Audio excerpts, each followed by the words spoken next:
And welcome back, Ma'am Wendy. Hello. How are you?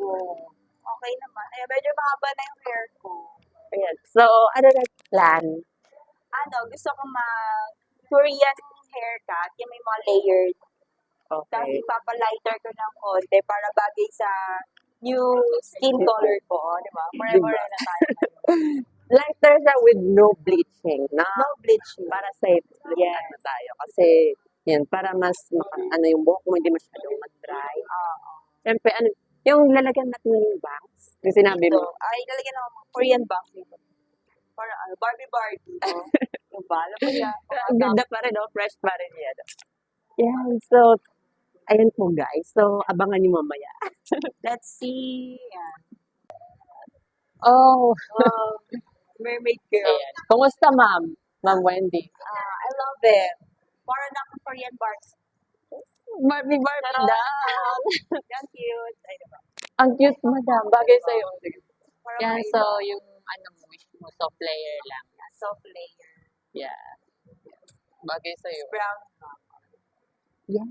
Light brown at saka summer brown. Din tawag mo nitong color na to. Diba? Para maiba ka naman. Kaya na kasi Dark. dark.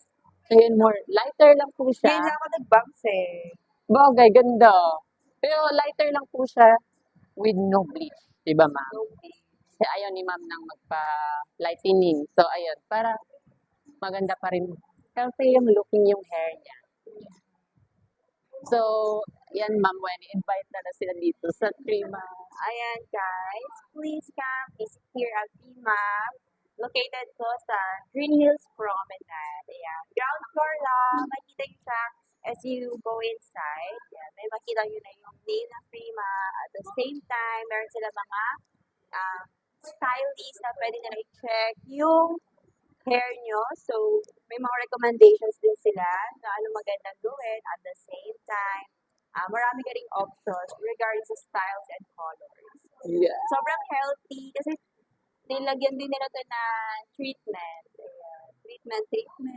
Korean tayo for today's video. Yes, Korean Barbie. Thank you, Ma'am Wendy. Thank you so much.